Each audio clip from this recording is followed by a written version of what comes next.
السلام عليكم خوتي خواتاتي، كي دايرين؟ بخير وعلى خير؟ كنتمنوا تكونوا بخير وعلى خير كما العاده. اليوم جيناكم بموضوع واحد اخر عاوتاني كيتعلق فيما يخص ديك الاسئله اللي كتطرح دائما: فؤاش غيحلوا الحدود ديال اسبانيا؟ فؤاش بنادم ممكن يتحرك بواحد الطريقه سهله؟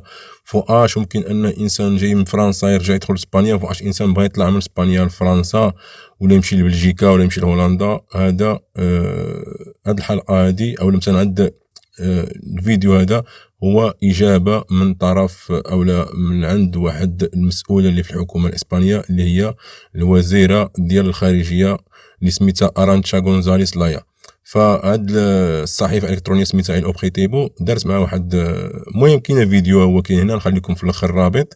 أنا حاولت نقرا داكشي اللي فهمت نترجمو مع خوتي وباش نفهموا حتى تأمل الفائدة كما دائما وكما العادة غنبقاو دائما ان شاء الله هكا. فالعنوان جاء: أرانتشا غونزاليس لايا a finales de junio si todo va bien los españoles se podrán mover por el territorio español. قالت بان في الاخر ديال شهر 6، في الاخر د خونيو، في الاخر ديال يونيو، اذا كل شيء مشى مزيان وانا ما يرام، فالاسبانيون غادي يقدروا يتحركوا داخل اسبانيا بواحد الطريقه عاديه، يتحركوا مزيان. لا ministra de Asuntos Exteriores ha afirmado en el objetivo que no han fijado una fecha concreta para la apertura de fronteras. Sería ilógico permitir la entrada de extranjeros a circular por España cuando los españoles no lo pueden hacer.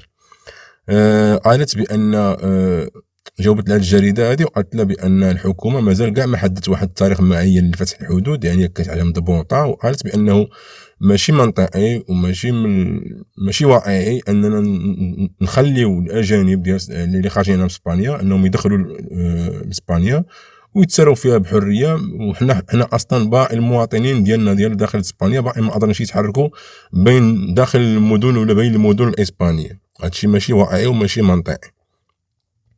نعاودو.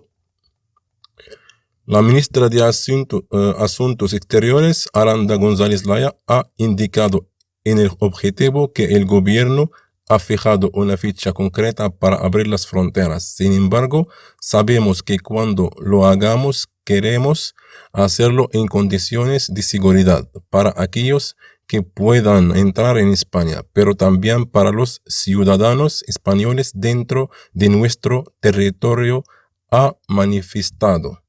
قالت بان الحكومه حددت واحد الموعد ولا وقت محدد باش تفتح الحدود، ولكن اذا فتحنا، قالت حتى اذا فتحنا يعني راه ما غنحلوش بديك الطريقه اللي هي عاديه، يعني غنحلوا بواحد الطريقه اللي هي فيها شويه ديال الحيطه وشويه ديال الحذر وتشديد ديال الظروف الامنيه باش نراقبوا هذوك الناس اللي يدخلوا سميتو يدخلوا التروطوار الاسبانيون، ويعني غيكون فيها الفحص الفرونتيرات، غيكون ديك الكونترول، غتكون مراقبه الحدود، وكذلك المواطنين الاسبانيون داخل الدوله غادي حتى هما يتحركوا، ولكن حتى هما بواحد الطريقه مشدده شويه نوعا ما، ماشي بحال الامور العاديه، لان داكشي خصو يمشي يعني باش تنتقل من كوميونيداد عشان الانسان غيراعي ود المساله ديال الاصابه باش الانسان ما ترجعش الامور كما هي فحال الاول. En este sentido, la ministra ha afirmado que una vez está controlado el COVID-19 en España, estaremos en disposición de abrir gradualmente nuestras fronteras a la libertad de movimientos con nuestros vecinos europeos primero. Nosotros optamos por ir fijando objetivos de una manera cercana a cada momento, observando las cifras epidemiológicas y la construcción de capacidades sanitarias, que es lo que nos va a permitir abrir con seguridad, ha defendido. يعني en lo referente a si no existe coordinación con otros países de la Unión Europea en la apertura de fronteras, González Laya ha asegurado que sí la hay, pero que el avance del COVID-19 es diferente en cada país, por lo que las fechas no pueden ser las mismas. Donde hay un deseo de mayor coordinación no es en cuándo vamos a abrir las fronteras, sino en cómo vamos a abrirlas y qué tipo de información y requisitos vamos a pedir a los que viajan. Insisto en que las fechas no pueden ser las mismas porque la evolución de la pandemia es diferente en cada país, ha manifestado. صراحة قالت بأن النهار اللي غادي نحسوا او مثلا نحسوا ان سيطرنا على الوباء يعني تحكمنا فيه، غادي نحلوا الفرونتيرات تدريجيا. واول حاجه نبداو مع الجيران ديالنا الناس ديال الاتحاد الاوروبي واللي هما قرابين، وهذا الشيء يعني قالت هذا الشيء هذا نديروه مع يعني نشوفوا الحصيله والارقام ديال الاصابه ديال كل دوله، يعني نراقبوا هذه المساله هذه نركزوا عليها. وقالت هذا الشيء هذا هو اللي يخلينا اننا نفتحوا الحدود بواحد الطريقه امنه، يعني باش ما نطيحوش في واحد المشكل.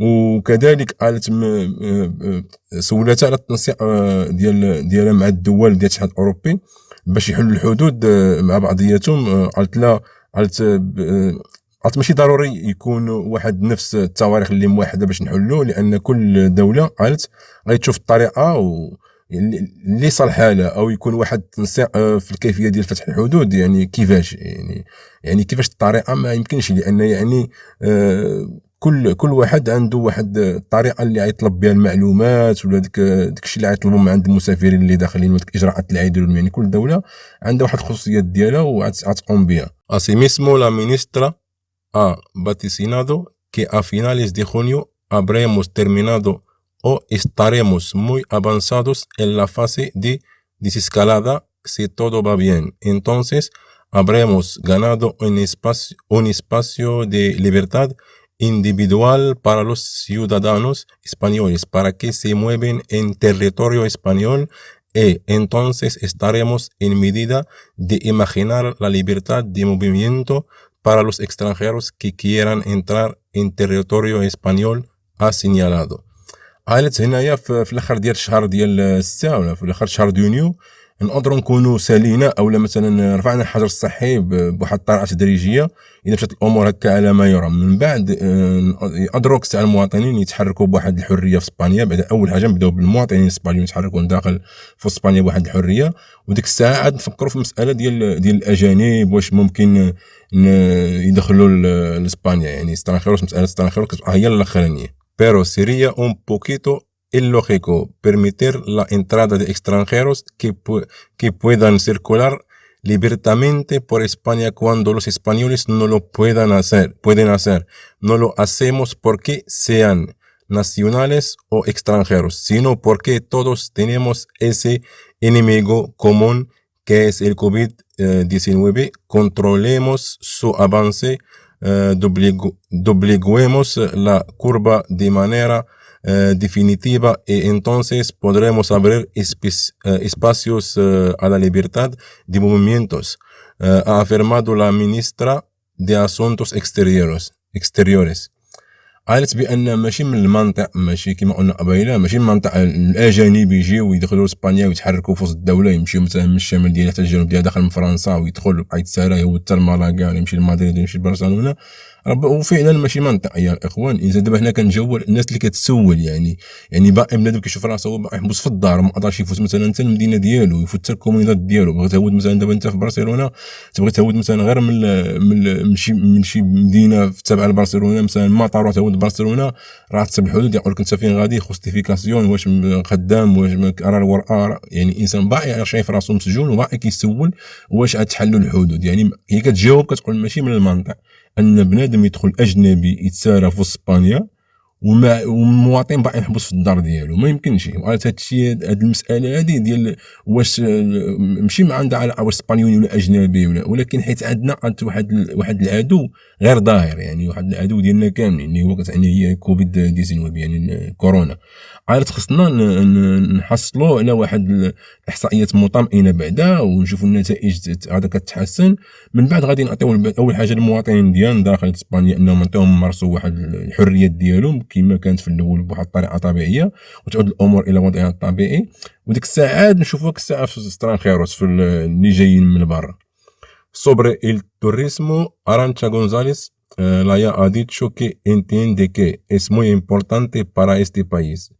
Por eso quiero dar el mensaje de que cuanto más responsables seamos ahora y más luchemos juntos para doblegar la curva, antes podemos abrir los espacios para el movimiento de personas y turistas ha defendido.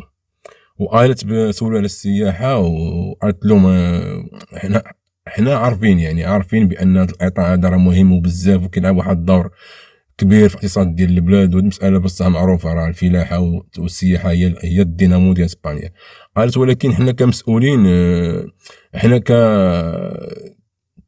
كناس مع بعضياتنا يعني نحاولوا نتجمعوا بعضياتنا ونحسوا بمسؤوليه، يعني كسياسيين ومواطنين نتوحدوا ونناضلوا مثلا من اجل التغلب على هذه الازمه هذه ونمروا، يعني نضافروا الجهود، يعني كدعو حتى المواطن هو يتعاون ويحافظ على الحجر الصحي وينضبط بالقواعد وديك القرارات اللي كتخرج من عند الحكومه باش نتغلبوا على هذه الازمه هذه. الساعه غادي يمكننا نخرجوا منها ونستقبلوا الساعه السياح الاجانب، ويعني بحال الاقتصاد يرجع الساعه ان شاء الله وينتعش وتولي الامور كما هي عليه.